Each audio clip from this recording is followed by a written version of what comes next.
में एक बुढ़िया रहती थी। उस बुढ़िया के 7 बेटे थे। सभी का विवाह हो चुका था।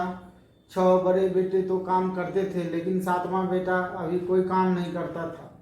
सुबह उठकर स्नान आदि से निवृत्त होकर 6 बेटे रसोई में बैठकर भोजन करते और फिर अपने काम पर चले जाते थे।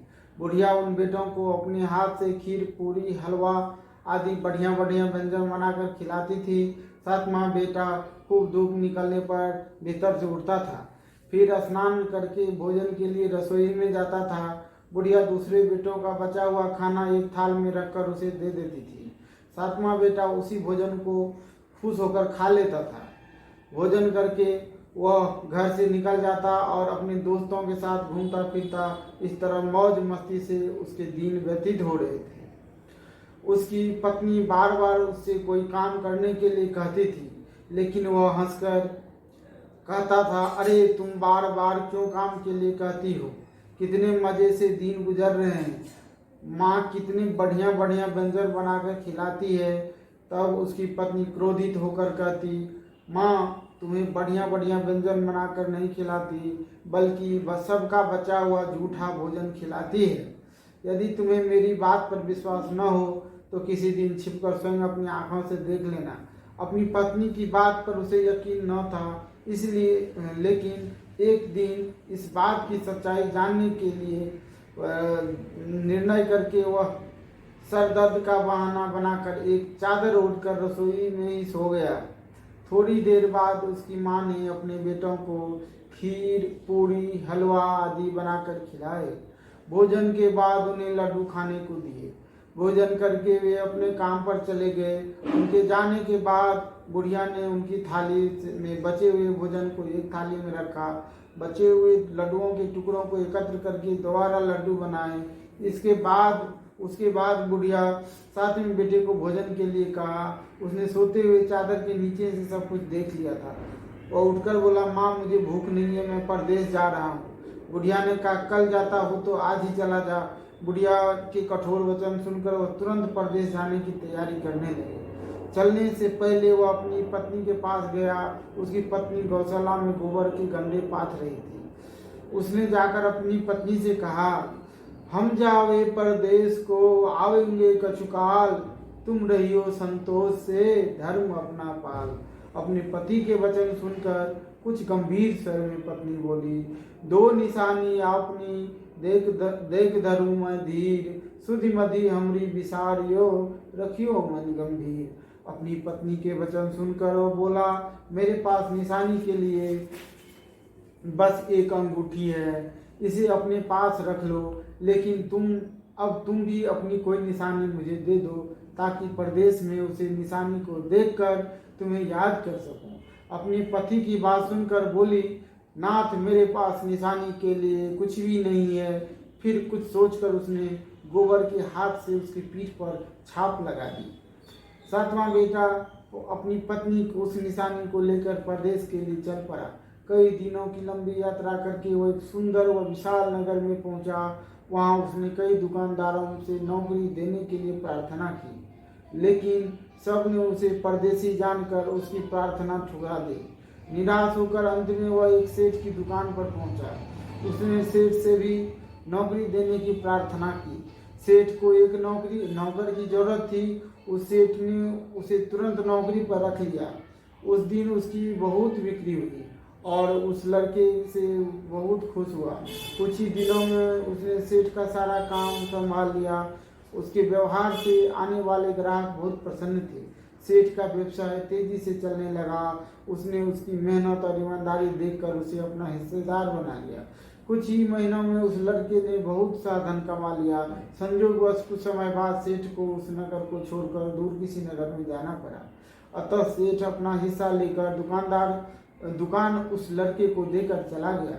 अब सारे व्यवसाय का मालिक वह लड़का बन गया।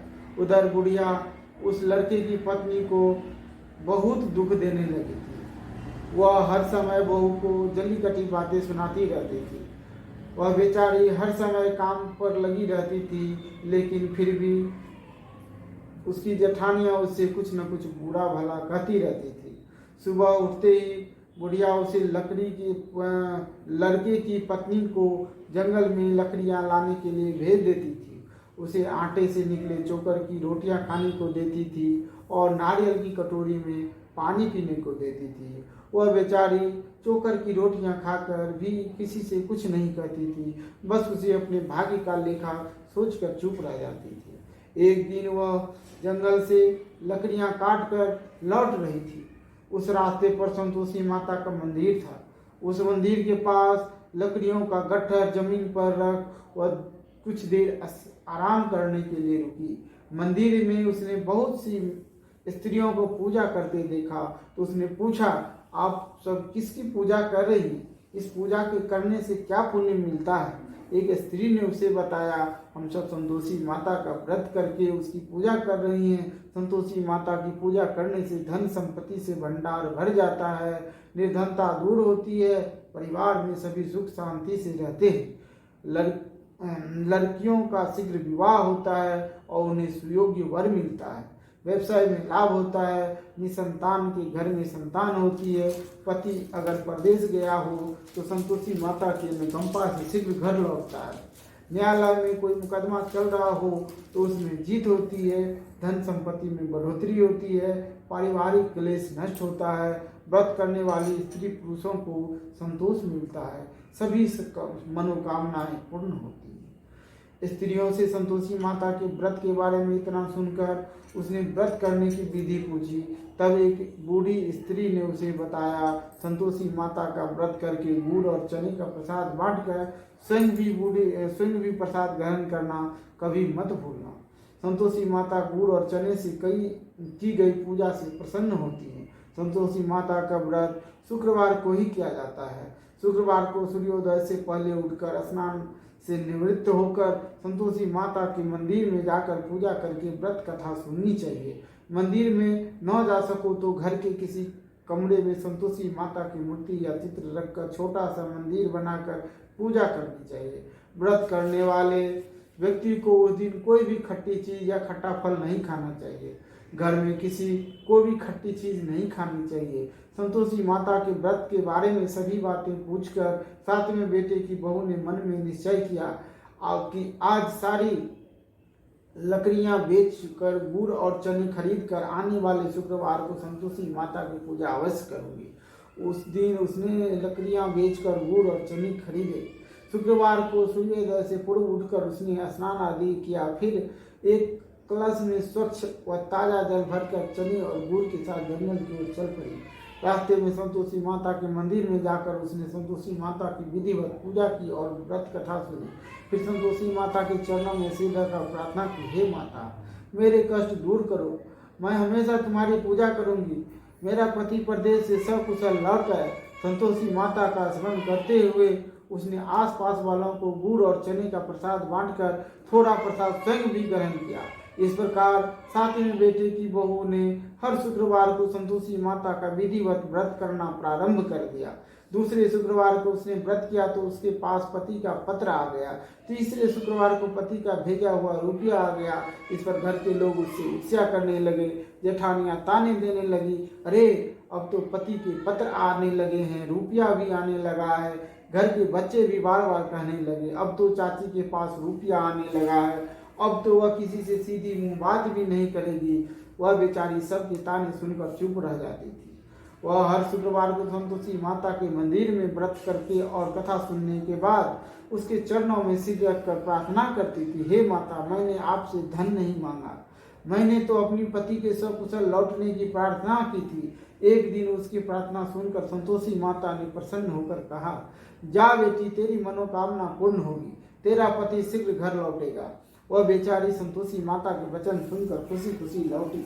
उधर सातवां बेटा दुकानदारी में इतना व्यस्त हो चुका था कि उसे अपनी पत्नी और घर का कोई स्मरण नहीं था। दुकान के काम से उसे फुर्सत ही नहीं मिलती थी। संतोषी माता उस बेटे की इतनी व्यस्तता देखकर बहुत परेशान हुई। तब बहुत सोचकर संतोषी माता ने उस बेटे को स्वप्न में दर्शन देकर कहा, धनी साहूकार सो रहा या जाग रहा है? वो बोला, हे माता, मैं जाग नहीं रहा और सो भी नहीं रहा, आप मेरे लिए आज्ञा करें। संतोषी माता ने कहा, तूने परदेश में इतना धन कमाया, पर क्या तुझे अपनी पत्नी का कुछ नहीं स्मरण है? उसने कहा, हे माता, मुझे अपनी पत्नी का तो स्मरण है, लेकिन इस दुकान से कहीं जाने का मुझे अवकाश ही नहीं मिलता। अब देखो ना, सारा रुपया व्यवसाय में लगा हुआ है। जब तक सारा रुपया वापस नहीं आ जाता, मैं अपने घर कैसे जा सकता हूँ? संतोषी माता ने कहा, कल सुबह उठकर संतोषी माता का नाम लेकर मंदिर में घी का दीपक जलाकर पूजा करना, फिर दुकान पर जाकर संतोषी माता के नाम का दीपक जलाकर प्रणाम करके काम शुरू करना। शाम होते होते उधार दिया धन लौट आएगा। इतना कहकर संतोषी माता उसके स्वप्न से अंतर ध्यान हो गई। सुबह उठकर उसने अपने मित्र से स्वप्न की बात कही तो सब उसका मजाक उड़ाने लगे, लेकिन उसका मन नहीं माना। उसने संतोषी माता पर पूरा विश्वास करके मंदिर में जाकर घी का दीपक जलाया। दुकान पर भी दीपक जलाकर संतोषी माता का स्मरण करके काम शुरू किया। उस दिन संतोषी माता के अनुकंपा से सचमुच चमत्कार हो गया। उधार सामान ले गए लोग जल्दी जल्दी रुपया लाने वापस लौट आने लगे।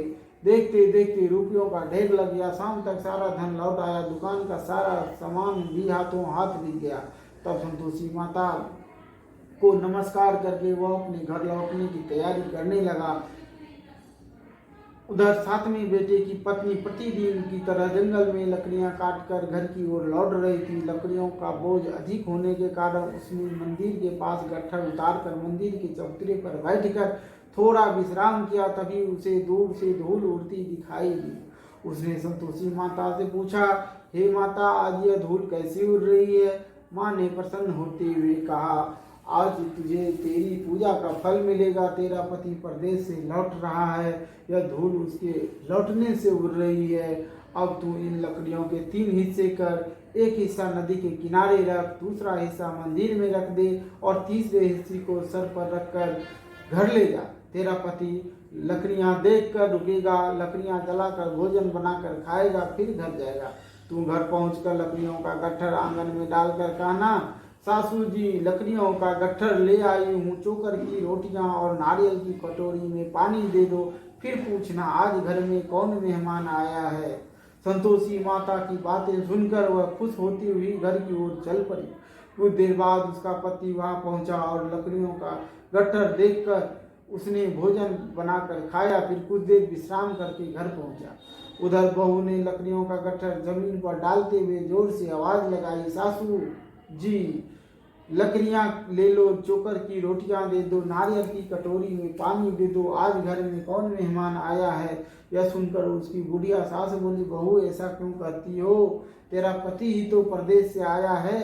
नहा धोकर मीठी खीर खा, नए कपड़े पहनकर पति के पास बैठ।